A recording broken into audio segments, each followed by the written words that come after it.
Welcome to Judicial Dollars and Cents, brought to you by Anders Virtual CFO Services team from all across the United States. I'm John Scott, and in each episode, we'll shine a light on the financial side of the legal world. We sit down with law firm innovators who are shaping the future of the profession. Let's dive in, right here on Judicial Dollars and Cents. Welcome. And today on Judicial Dollars and Cents, I'm joined by my colleague, Cagney Ferbert, who is a virtual CFO with Anders. She works primarily with law firms. And we also have Steve Fretzin, who is of Fretzin Inc. In today's episode, we're going to call it Authentic Growth, Building a Law Firm Without Feeling Salesy. We're joined by one of the nation's leading business development coaches for attorneys and the founder, as I said, of Fretzin Inc. Steve, I am all about people's origin story. I want to know, I have 4 children and they studied different things in college. None of them are doing what they went to their undergraduate degree for. So I'm wondering what your backstory is and how you got to where you are today. Yeah. Thanks for having me, Scott and Cagney, and happy to share. So I am someone who grew up in the 70s and had a lawyer father. And the last thing that I wanted to do, I think when I was probably 7 or 8, was go to my dad to ask for money.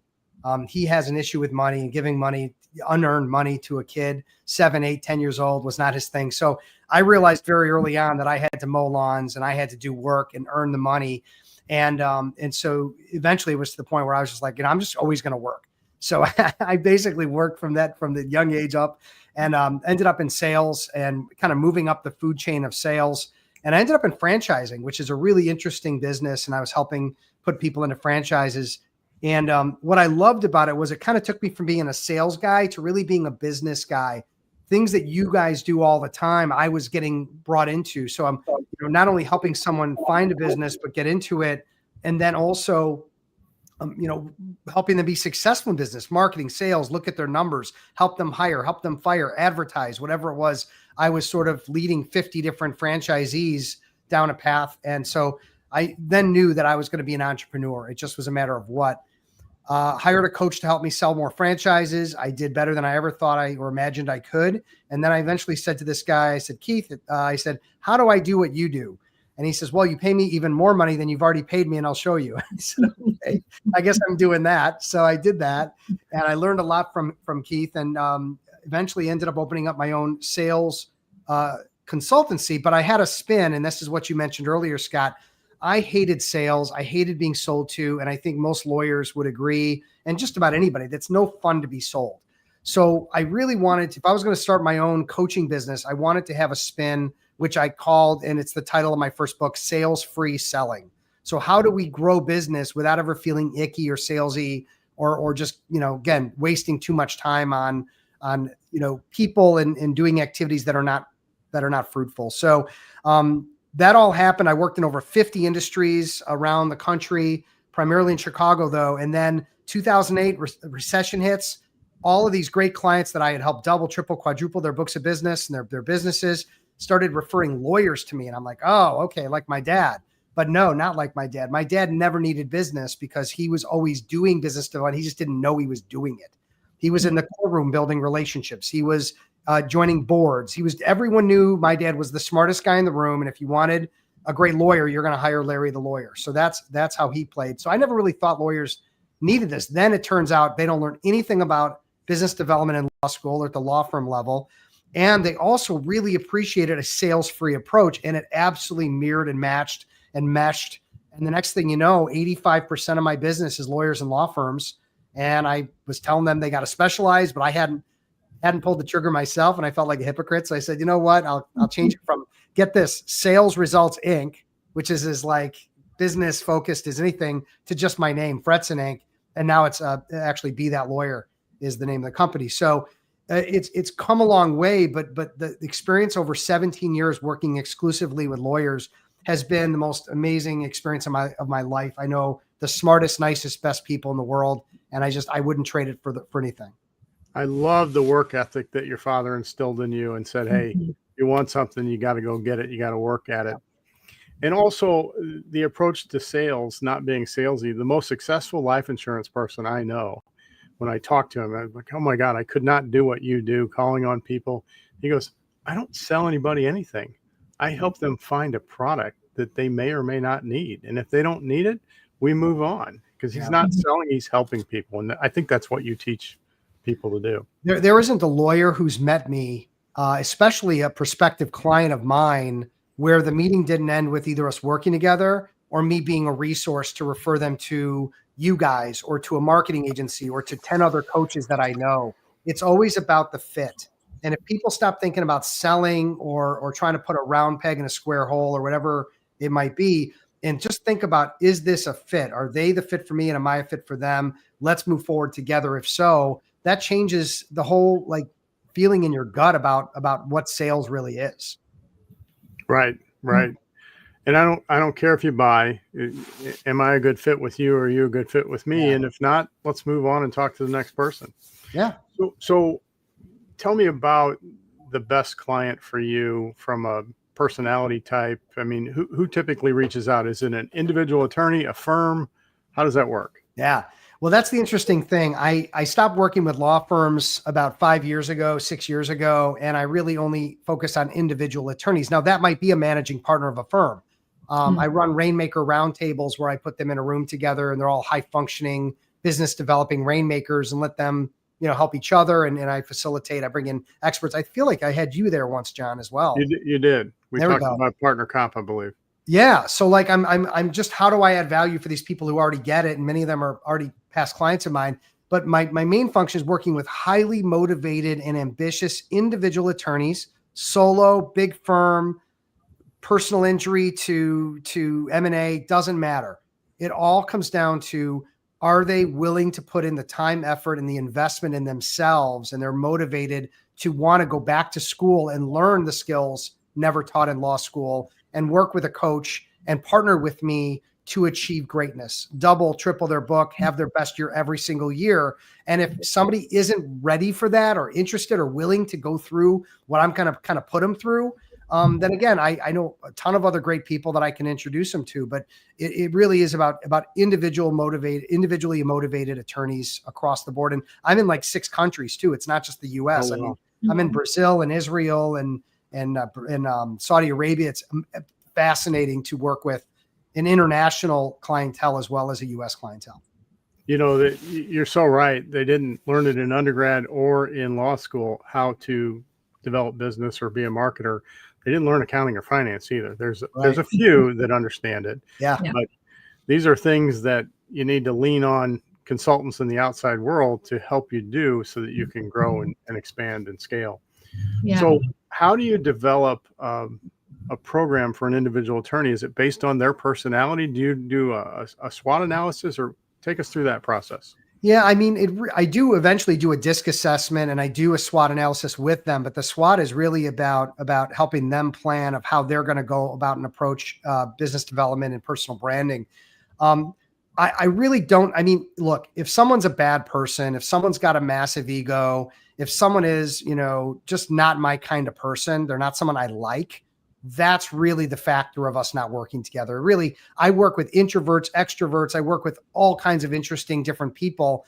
My job as a coach, and I think most coaches would agree, is how do we take people different than ourselves and change our communication style and adapt to be in a way, in a position where we can help them and communicate with them in a way that's going to be effective. So, for example, if I'm dealing with someone like me, I can just be me.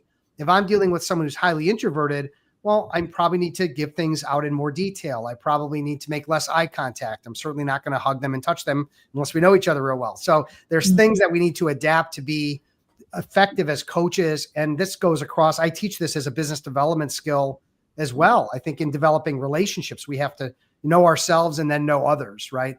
But ultimately, it comes down to, are they a good person? Are they smart? And most importantly, are they willing to make an investment in themselves to change the way that they're going about things, to do it with a process and a system and with language that's going to be efficient at getting them the most value for the least amount of effort, versus winging it and doing random acts of marketing and business development, which is what 95+% of the population are doing right now.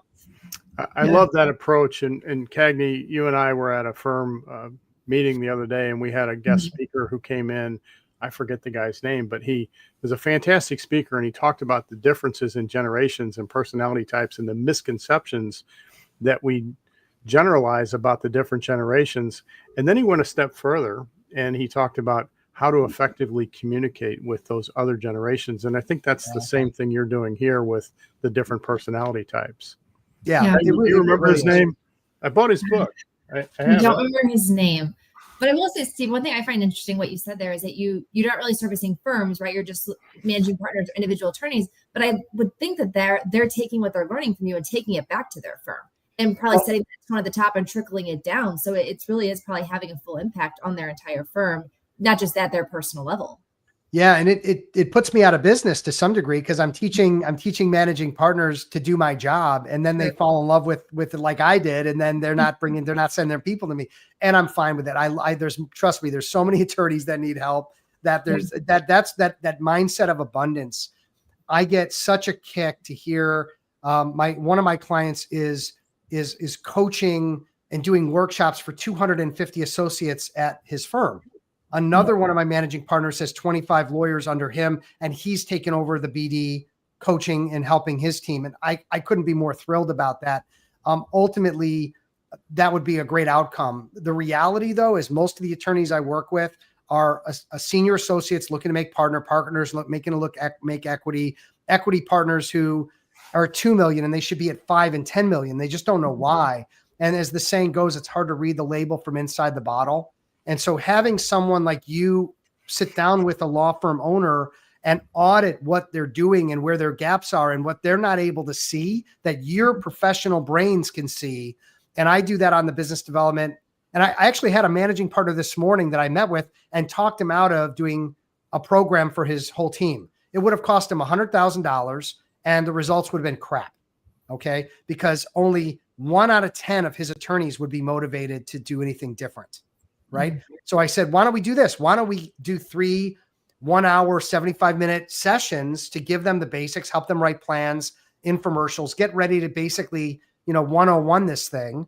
And let's see who rises to the top. And let's work with 1 or 2 of your best and brightest. And by the way, he loved this, make them pay for half of my fee. Wow. Get some buy-in. That's awesome. Get some buy-in, get some skin in the game. And I saw his eyes light up. He was like, holy mackerel. Like, what other company, like business development coaching company would have told him the straight truth about it?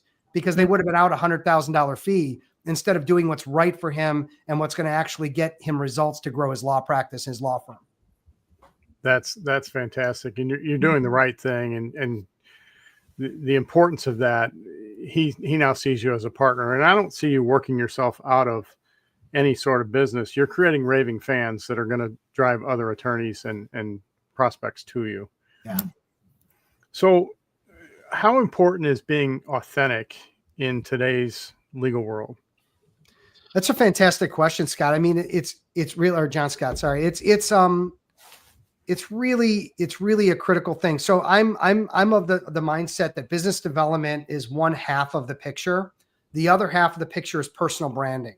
And if you're able to do one and not the other, you're still going to be super successful. But if you can do them together simultaneously, you're going to get that build much faster. So I'm working with lawyers on pulling out their authentic selves, not only when they're networking and in business, development type of situations, but also to start getting movement on LinkedIn, to start getting movement on the content that they're creating. And I lead by example, because I am exactly on my podcast, in my books, in my articles, and everything I do, exactly how I am talking to you and exactly how I'm talking to my wife later tonight. It's the same person, right? Mm-hmm. I'm not trying to be anything different.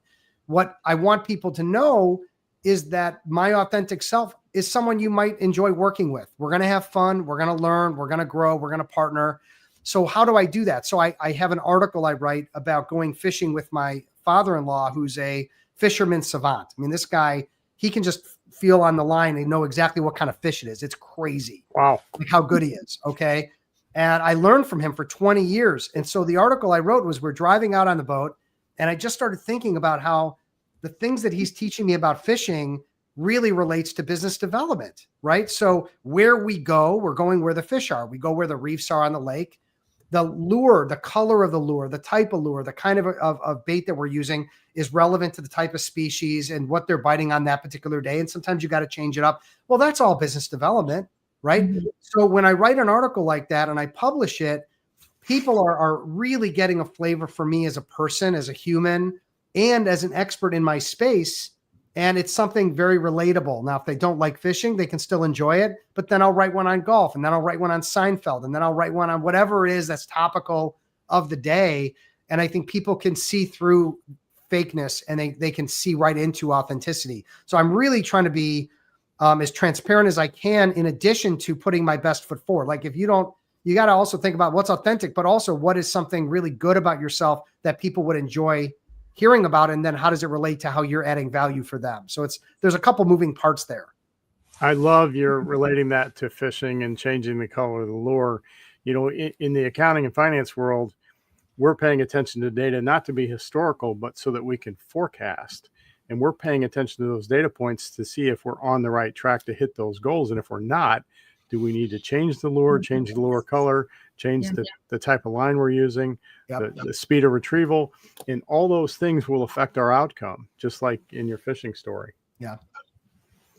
So if we're looking today at just some habits that could change for an attorney client of yours, what kind of habits could they change to help them be more successful? I'm a big believer in, you don't have to be a skilled carpenter to drive a nail, but once you figure it out, you just keep swinging the hammer and that nail's going to go in and you're going to get better and better at it. Yeah. I don't know if you guys are big fans of like things that are in threes, but I just love and find it's very easy to remember things that happen in threes. So the way that, all right, I want to be a professional baseball player. I want to be a professional musician. I want to excel at anything I want to excel at doing. I break it into 3 parts. And so with business development, when you do these 3 Ps, it's hard. As long as you're motivated, it's hard to fail. It's hard to lose. The first one is plan.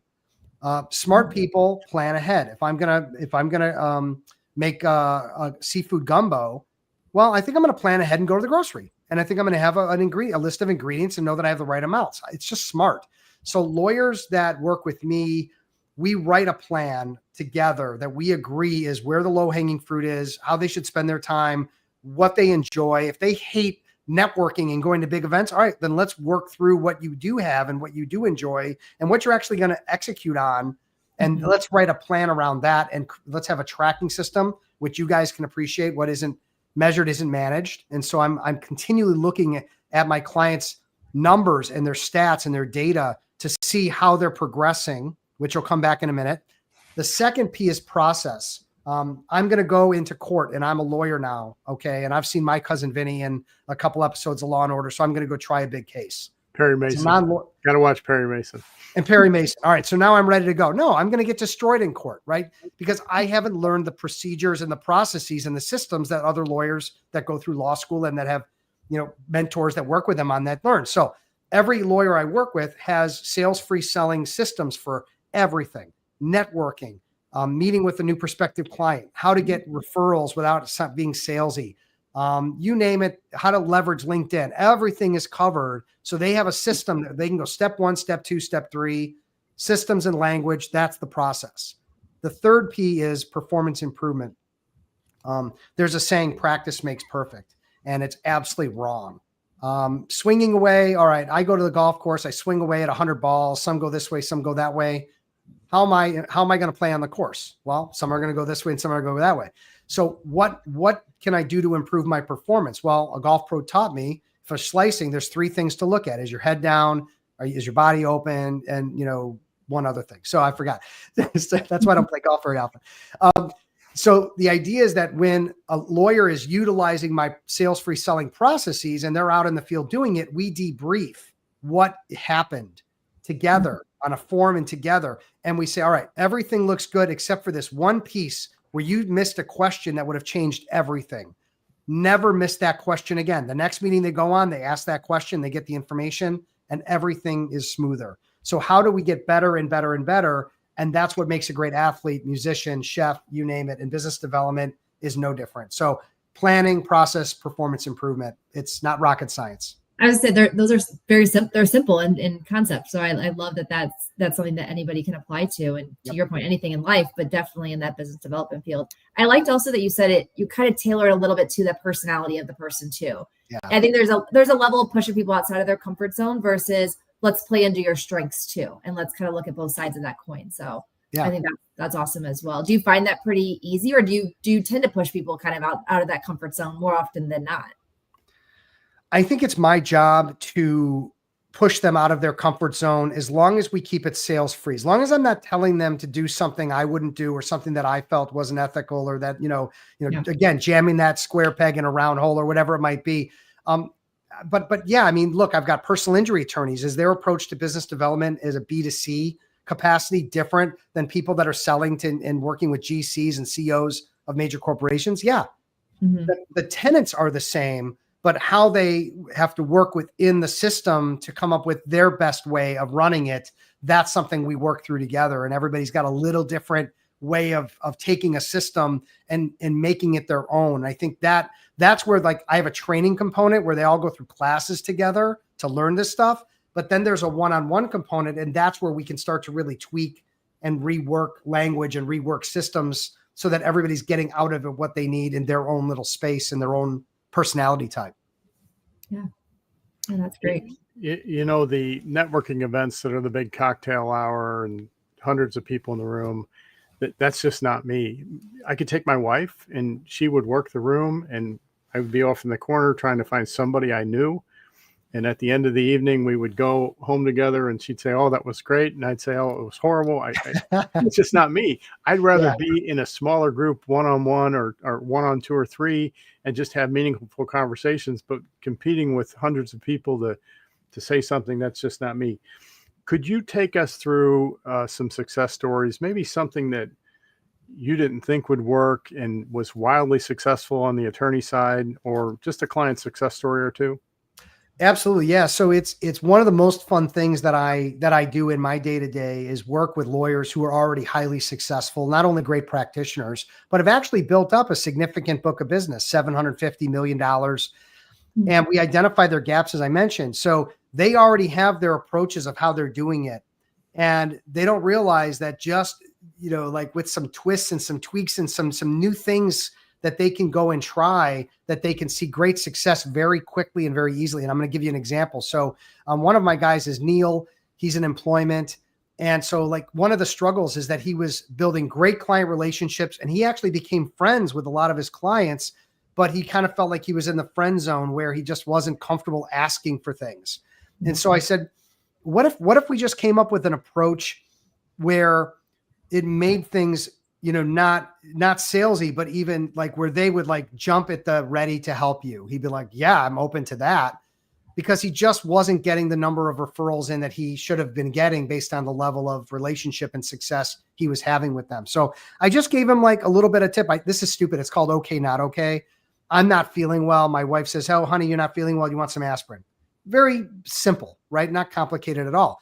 So we take a not okay approach with a friend, a client, someone that really knows we're wonderful at what we do, and watch them fall all over us to help us. So that might sound something like this. And John, you're a client of mine in this scenario. So, John, we've been working together. We're friends. Like, everything's going really swimmingly. You're like the ideal client for me, and I just wish I had 10 more like you. And I'd like to ask you something, but it goes a little outside my comfort zone. And it's really about meeting other general counsels like you that I could help in a similar fashion. Obviously don't want to overstep any boundaries with us in our relationship, but it would be, I'm looking to help the firm out and help myself out. And I think there's more people I could help. So would you even be open to having that conversation? I love that approach. What are you going to say? No, go screw yourself. I mean, no, I don't want to help you at all. No. Yeah, right. How would that even play out in reality? There's only one response you can have, which is, who do you want to meet? Yeah, I'm happy. I'll talk about that. I've been waiting 5 years for you to ask me, which happened when my client was beside himself. He's like, he heard that. He was like, oh my God, I could have been doing this for 5 years. I wasted 5 years. And that's on the light side. That's on the light side. So I do love the fact that you help people make partner and then income partner to equity. And I think a lot of young professionals, even in the accounting world, realize that oh my God, I've worked so long and so hard to make partner. That's just the first step. I mean, the real win is bringing in business and feeding others and making equity partner. And you can be a great technician and make income partner, but you have to be a business developer to make equity partner. Well, the step further from that, John, is that making equity partner is wonderful, but there's still things that happen where you have a toxic culture, you have a toxic boss, ego-driven boss, you have a bigger firm that takes over your firm. Like, you don't know what the world is, and having your own $1 million plus book of business means you have the control, the independence, and the freedom to stay where you are and build. And you have the ability to go out on your own, and you have the ability to move laterally. And lawyers who are just in the weeds as service partner attorneys, they just don't have that. And they're kind of hoping that nothing changes or hoping that the world stays the same. And 2008 happened, and I don't know what's going to happen with the world based on everything that's happening now. But I know if I was in their shoes, I would be thinking about, how do I become a student of the game of business development? Because just keeping your head down and knocking out billable hours gives you no control and independence in your career. Right. There may be someday where you have to go out, not only hunt down the work, but then do the work. Yep. Yep. Hey, I know that in your off time, you fish a lot. You also hard water fish, right? We're doing mostly lake fishing, although I'm taking my son to down to the Keys over winter break, and we're gonna Isle Morada, which is like the sport fishing capital of the world, and we're gonna go after some maybe bigger fish there. Fishing is a thing I do enjoy it, but I think I probably do it more to bond with my son and to bond with my father-in-law. A passion I have is platform tennis or paddle tennis. That's a sport played in the Midwest and the East Coast, and it's outside. And like, I'm going to play tonight, and it's 30 degrees with 20-mile-an-hour winds, and we're going to go outside and play this sport, running around on courts. So that's a passion that I have that is undeniable, and I love the fact that I go to other private clubs and play these, other people, and I can meet a lot of lawyers and a lot of interesting people through that sport as well. But it's not on a rooftop, is it, where it's all windy? It's not a rooftop generally, but it is on a platform that's heated. And so when the snow and ice happen, it melts it. And then, but there's lights, we play out at night, and it's cold, and you just layer up and go out, and it's like pickleball and racquetball together. Yeah, it's a lot of fun.